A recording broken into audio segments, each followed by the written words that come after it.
Sa wakas, nakaisa din ang Spurs kontra New York Knicks sa Game 3 ng NBA Finals at sa mismong bahay pa nila sa Madison Square Garden.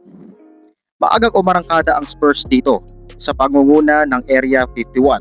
Si Stephon Castle ang naging fuel at naging sandala ng Spurs sa first frame, pero sa kabila nito ay hindi gaano kumbinsido ang mga fans dahil ayaw nila ng deja vu.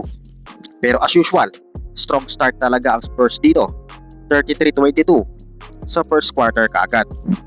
Nadomina naman ng Knicks ang second quarter sa pangunguna ni Jalen Brunson at ng ating kababayan na si Jordan Clarkson. Nagpakawala ito ng triples at naging spark plug off the bench para matapatan ang indomitable run ng San Antonio Spurs.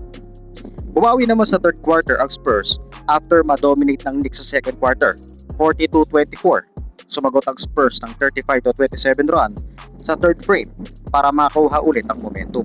Nahirapan ang San Antonio Spurs sa mga shooter ng Knicks, pero unti-unting napipigil lang Spurs ang comeback ng New York. 6 lead changes, 4 times na tie ang game na ito. Game sealing block naman ang ginawa ni Wembanyama sa last 30 seconds kontra kay Bronson at muntikan pang makatabla ang Knicks sa last seconds ng game. Nagpamalas ng solid defense ang Spurs at kahit anong pukol ng Knicks ay walang pumapasok.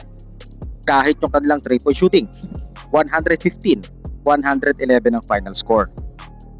Subungkit si Wembanyama ng 32 markers, 8 boards, 6 assists, 3 blocks, samahan pa ng 2 steals sa loob ng halos 40 minutes na naglaro ito sa Game 3. Grabe, halos walang palit si Wemby sa Game 3 mga ka-teammate.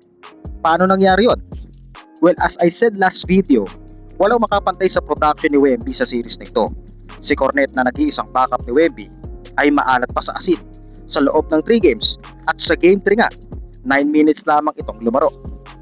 Kung ganito na ganito ma-expose at ma-overfatigue si Wembanyama every game, bagay na ayaw nating mangyari.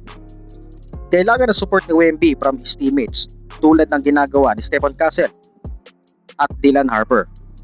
Para sa akin, hindi ganoon kaganda ang nilaro ni Fox sa Game 3. Nag-check ng New York Knicks yung lagi nito ginagawa na papasok sa gitna ng depensa kung saan may dalawang Knicks players against him, kaya madaling matapikan na nagre-result ng turnover.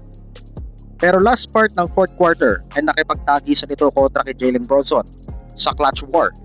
Isang ice cold jumper ang pinakawalan dito ni Fox na siyang pinaka-importanting bucket para selyuhan ang Game 3. Well, sa totoo lang, grabe ang latag ng defensive plan ng Knicks.